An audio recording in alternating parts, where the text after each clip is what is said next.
Prepare to immerse yourself in a dark and distressing enigma that echoes through time. On January 28, 1981, the tranquility of a community in Bossier Parish, Louisiana, was brutally interrupted.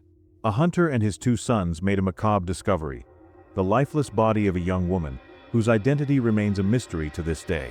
Estimated to be between 15 and 21 years old, she was found wearing jeans, a white shirt, a hooded sweater, and a leather belt with an intriguing buffalo design and the phrase, "Buffalo Nickel."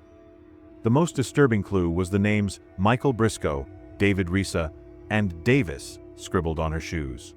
Some questions that haunt the minds of those who wish to uncover more about this disturbing crime.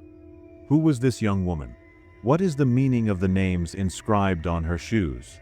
Is the silence surrounding this case a testament to impunity or fear? Anguish and perplexity mingle as we explore the details of this unsolved case. Each clue, each fragment of information, leads us into a labyrinth of uncertainties. The hope of unraveling this enigma ignites amidst the darkness, but the shadow of doubt still lingers. Hello everyone, welcome to the True Crime Files Investigations channel. If you are a lover of real criminal stories, get ready for an exciting marathon. Every week, we will explore shocking and remarkable cases, the most complex and intriguing ones, with an in-depth analysis of the details and motivations behind each event, which leads us to question human nature. Subscribe to the channel and activate the notification bell so you don't miss any new videos, and ensure you're always up to date with our exclusive content. Leave your like to strengthen our community and motivate me to bring more and more impactful and unprecedented stories. Get ready to discover the backstage of the crime world, learn about the failures of the judicial system and the stories of victims fighting for justice. Welcome to an investigative and emotional journey. I count on you on this journey. The truth is about to be revealed. So, fasten your seatbelts, because the investigation begins now.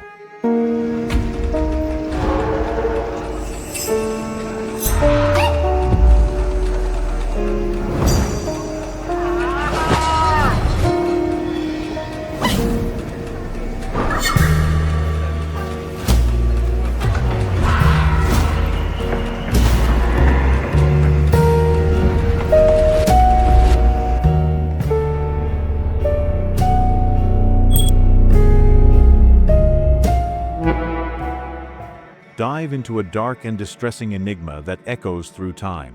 On January 28, 1981, the tranquility of a community in Bossier Parish, Louisiana, was brutally interrupted. A hunter and his two sons made a macabre discovery: the lifeless body of a young woman, whose identity remains a mystery to this day. The body of a young woman between 15 and 21 years old was found wearing jeans, a white shirt, a hooded sweater, and a leather belt with an intriguing buffalo drawing and the phrase, "Buffalo Nickel." The most disturbing clue that still leaves any investigator in doubt today is the names Michael Briscoe, David Risa, and Davis written on her shoes. Despite their apparent relevance, the names on the shoes did not lead to any concrete leads. The speculation that they might be friends or colleagues of the young woman was the only possible line of investigation. Next to the body, a knife, presumably the murder weapon, was found. The autopsy confirmed the suspicion.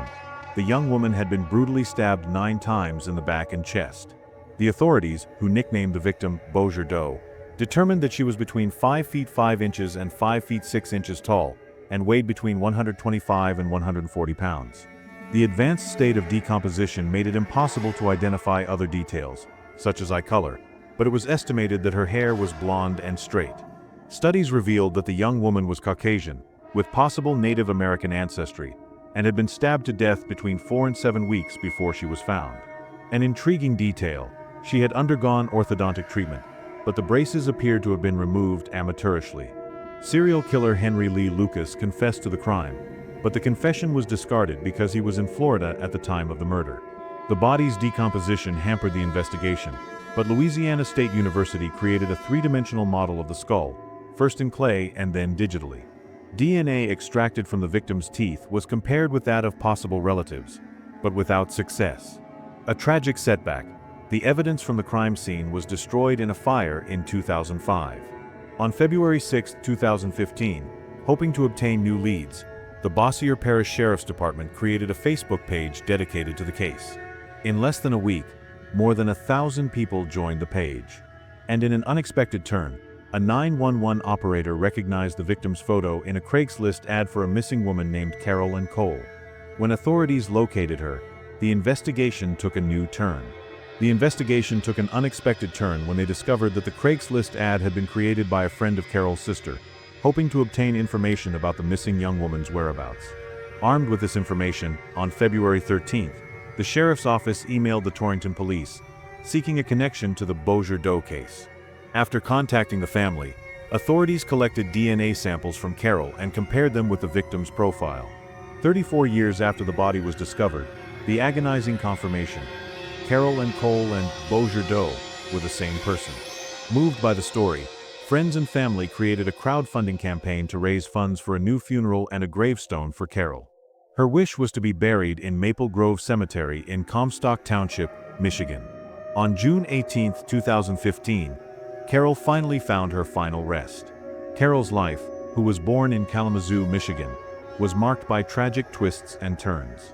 After her parents' divorce, she and her sister, Ginny, were placed under the care of their grandmother. At age 15, Carol decided to move to San Antonio, Texas, to live with her mother. Despite the distance, she kept in touch with her sister by phone. The mother reported that life in San Antonio was going well until Carol began to get involved with the wrong people and get into trouble. In May 1980, the mother, concerned about her daughter's behavior, placed her in the Palmer Drug Abuse Program for Girls Reformatory in Austin. Apparently, Carol seemed to be improving, and the mother visited her for the last time in October 1980, before Carol fled the rehabilitation center. Carol called her mother, informing her that she was in Shreveport, Louisiana, with a group of people. In letters sent to the family, she reported having fled the reformatory with a man who sheltered her at friends' homes. The letters revealed a dark side. The man kicked her out of the house and then looked for her again, violently assaulting her and breaking one of her teeth. After this letter, Carol disappeared from family contact in December 1980, at the age of 17. One of the last people Carol spoke to was her grandmother, whom she informed that she was working as a babysitter and had removed her braces. The grandmother tried to locate Carol at a youth reformatory in Shreveport, but the information received was that she had left for a party and had not returned. Carol's sister and her friend continued the search, but without success.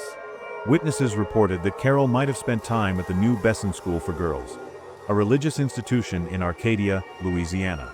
A photo of the school, dated from the time of Carol's disappearance, showed a group of girls on benches, and one of them resembled Carol.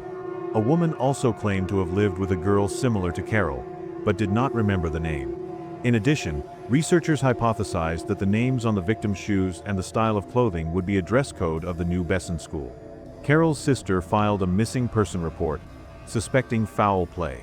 The case was entered into the National Missing and Unidentified Persons System. Carol's grandmother, determined to find her, passed away without news of her granddaughter, but the sister and friend continued the search on social media. After Carol's identification, authorities began investigating her murder. Frances Aaron, daughter of John Chesson, the man who found Carol's body, suspected that her father was responsible for the young woman's death. Police confirmed that John Chesson was considered a suspect, as he had been convicted of murdering his wife. Frances reported that her father had taken a young hitchhiker, very similar to Carol, home. The young woman stayed there for a week before disappearing.